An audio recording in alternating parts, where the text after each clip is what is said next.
TitleMatchNetwork.com. What led you to leaving Bill Watson, going to work for Lawler? Or not Lawler, Jarrett, I'm sorry. I think Jarrett, and Lawler. They had the switch of talent, right? Was that when Dundee went to Mid-South and then a bunch of Mid-South guys went to... Yeah, right. yeah. And then Dundee went as a booker for Mid-South. But so we'll go, we did our TV in Memphis. The reason I left was they told me, well, you do your 6 months here, then they shipped me off there for 6 months. So I had to move my family and into Nashville, which was really nice. And we were home every night, and we were pretty happy about that. But and it's a different style of wrestling, right? The Southern Memphis style. They take an arm, right. you know. Didn't they bill you as like a former Raider football player? I remember that promo. You used to come out with your Raiders jersey and everything. I remember that. And it was a total different style down in Memphis. And there was, just a different style. Easier?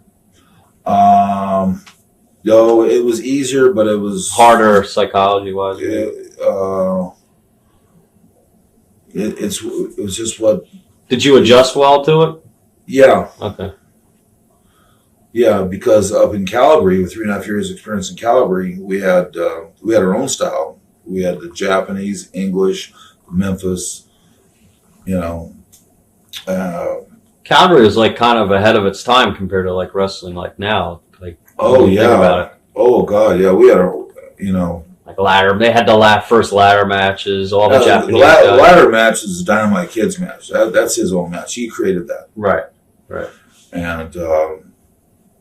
And now it's one. It's like a staple now. Oh yeah, and there were many staples that the WWE do now that were created in Calgary. Right.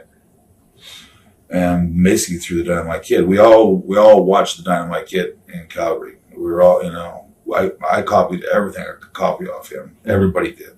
Right. You copy his punches, copy the way he could do things. And he's by far the best wrestler I've ever wrestled or seen, or psychology, and that helped Brett and Davey Boy. And Davey Boy was quite good. It was that English style mixed with the Japanese style, and mix it with the Memphis style, right. And then the American style was all our own little like a melon pot. Yeah, exactly. But it was our own style that we created. So it was, I could adjust to these other territories. What were your early impressions of Memphis? Well, I like being home every night and seeing my family. That was a big deal. And Ravishing Rick Rude was wrestling then. Yeah, he was one of my questions. I was going to ask you, what are your early memories of Rick? Oh, he was he was so handsome, and he was so good looking that every girl under the sun just wanted. And it was unbelievable. And he was one of my very dearest friends. And all these Minnesota guys, from Rick Rude to Kurt Hennig, to Barry Darso, Hawk, the Hawk, and Animal, and Ric Flair, and they're all from Robbinsdale, and they're all really, really good guys. And it's funny that these great wrestlers come out of this one area, just like Calgary. These guys come out of Robbinsdale. Right. Weird. How did Jerry Lawler and Jerry Jarrett differ as bookers and bosses besides Stu and Bill Watts? Or compared to them? How would you compare all those guys? Oh, they were. Jerry Jarrett was a tremendous promoter, very fair man, and then there was Jerry Lawler, who, of course, never lost, but always or wouldn't lose, or he was a tremendous hand and still is a tremendous worker.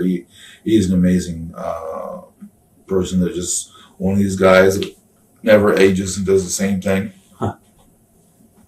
But they ran a real good promotion down there, and I think Memphis, that used to be one of the larger.